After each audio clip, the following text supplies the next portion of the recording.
Introduction to the Chicago Manual of Style tutorial.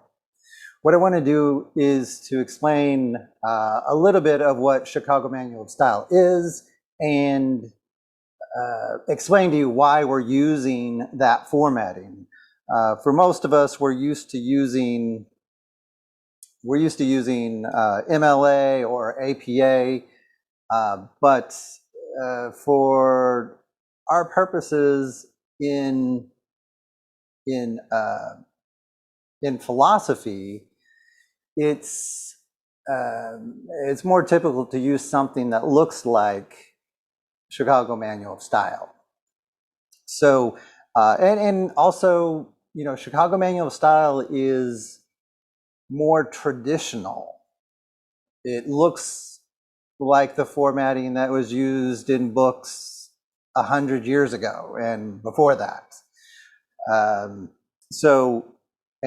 often in philosophy, we are studying texts that are so old that some of the best translations or best editions are 100 years old. The 19th century was really nice for producing quality books, quality translations into English of lots of philosophical texts. And they use a particular style that students are often not familiar with, so you may be missing some of the content if you don't understand how the formatting works. But this is the way, you know, academic books used to be written. And, you know, when we go to the library and we look in the stacks of books there, most of those books are in the style that I'm going to show you, or something similar to it. Chicago Manual of Style is just one sort of specification of this general style that was common practice 150 years ago. Okay, so we are looking at my web page here, and if we look under essay prep, at least this is where it is right now. We have Chicago Manual of Style tutorial. And so what I'm doing is I'm actually redoing this first introductory lecture video. And so following up on that point that I was making about books from 100, 150 years ago being in a similar style. Let me show you that and show you what I mean. Actually, let's take a look at this. So here's a facsimile, you know, a scanned version of an old-fashioned book published in 1902. And this is the sort of thing that I'm talking about. And so I wanted to read you a quote out of this. And let's make it a little bigger so I can read it.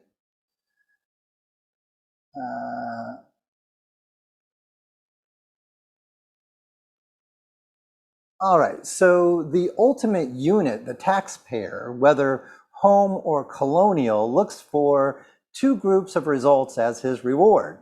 On the one hand, he hopes to see Christianity and civilization pro tanto extended, and on the other, to see some compensating development of industry and trade.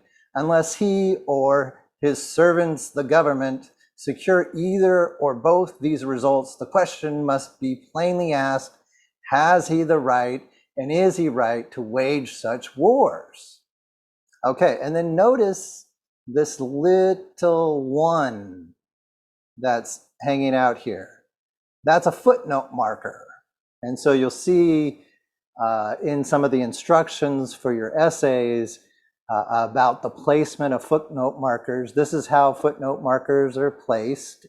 And then this one corresponds to this number one footnote in the footer of the page.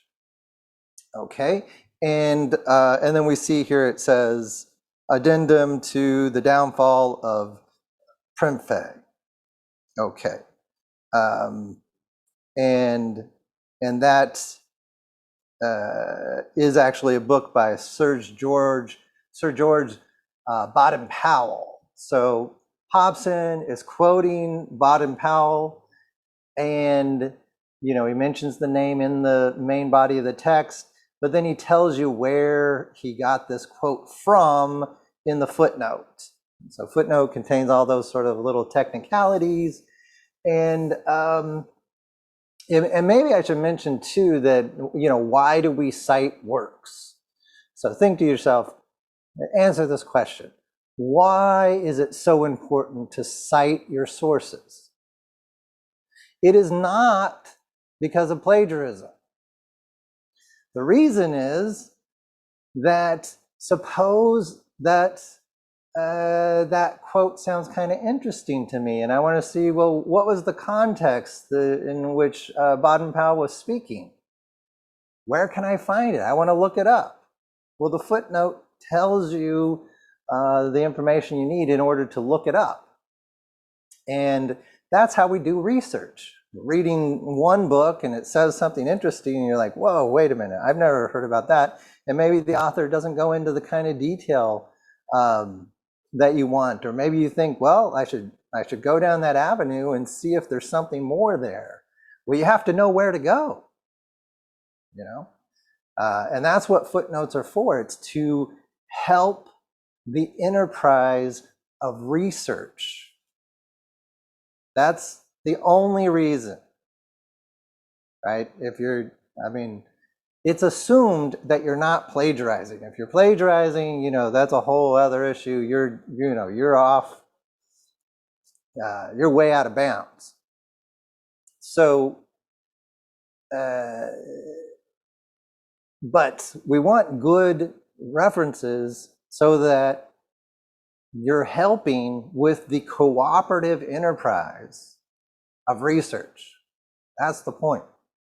And back in the day, and even to this day, philosophers, philosophy doesn't move that fast. So we're not looking for new, big innovations.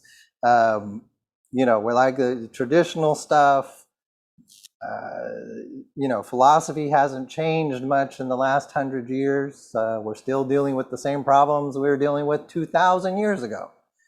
We just, keep turning over the same rocks to see if something has changed, and very little changes. Okay, so we use this old-fashioned style, and it is a very nice style. I mean, you can just look down to the bottom of the page and see a reference, and sometimes, the footnotes might be, more extensive. So, they're more explanatory. They're actually additional information just to kind of fill in where it didn't really fit with the flow of the paragraph, but it might be relevant information for somebody that's really interested in that particular topic. And sometimes a footnote can be like a paragraph long. And it's just right there where you can see it as you're reading through the page. I mean, it's very, it's not, I think one reason why we don't use this style so much anymore is because so much is moving online, and on web pages, of course, footnotes don't make sense. But, we're still tied into using books. I mean, often, I'll look for electronic copies of books that I want to use in a course, and they're just not available. The publishers are holding on to those intellectual property rights, with a firm grip. Okay, so something to think about, and some web pages do have a footnote structure, like Wikipedia uses footnote structure to some extent. But some websites do have footnote functionality built into them because of this whole tradition. This is what the original books look like. If you want to put them online, you have to kind of somehow deal with that. All right, so on Gutenberg, for example, Gutenberg.org, they have a lot of books that have footnotes, and so they've built in functionality, HTML code, to give a footnote structure. So it's important to know what footnotes are and how they work. so that you can read and so that you can do research, especially when it comes to philosophy. Okay. And this is also relevant for history and some other humanities type disciplines that are more interested in older texts. Okay. Okay, so let's go back to here. I wanted to then show you what we're going to use as our Bible for Chicago Manual of Style. So it's not the official Chicago Manual of Style, but this is sufficient for our purposes. Whatever Purdue Online Writing Lab, OWL, whatever Purdue OWL says about Chicago Manual of Style, you know, that's the rule for us. And they give a good introduction here. Give some guidance on formatting and style. We're going to use the notes bibliography system. So make sure you're following the instructions for notes bibliography. That's the way we want it to work. And let's see. And here is a notes bibliography sample paper. And if you look at this, now one thing, don't do your title in all caps for this course. It's okay according to Chicago Manual of Style, but I want to see that you're actually using title case. And so that's one thing that I'm looking for, is to make sure that you know how to use title case. And that's especially important in your title. So look up title case. It's embedded here, but you can even look on Wikipedia and look up what title case is, and they'll explain it. Chicago Manual of Style is a little more specific than what maybe is on Wikipedia, but as you get in the ballpark, I can give you specific guidance to get it tightened up. And in Chicago Manual of Style, it's pretty simple. It's that you capitalize the first word of the title, regardless of what it is, and you capitalize all words after that except articles and prepositions. That's it. So, I mean, that's a little difficult because most students haven't learned grammar to the extent like I did even when I was a kid. So, you know, it's not always straightforward. What is articles are the, and, a, you know, that's pretty straightforward. But prepositions, sometimes something looks like a preposition where it's really being used as an adverb. For example, he went up. Up might be thought of as a preposition, but in that context, he went up. Up is modifying went, the verb, and so it's an adverb, and therefore would be capitalized, not lowercase. Okay. He went in. Again, that's an adverb. It's not a preposition. But he was in the house. In is a preposition in that context. Okay.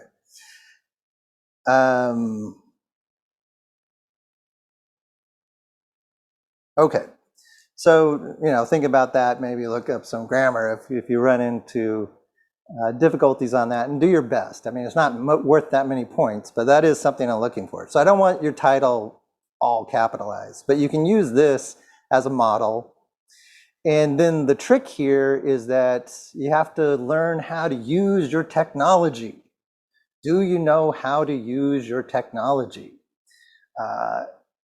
And so what I'm going to do in the next video is to demonstrate using Google Docs how to create a document that'll be sort of a template for a Chicago Manual of Style essay.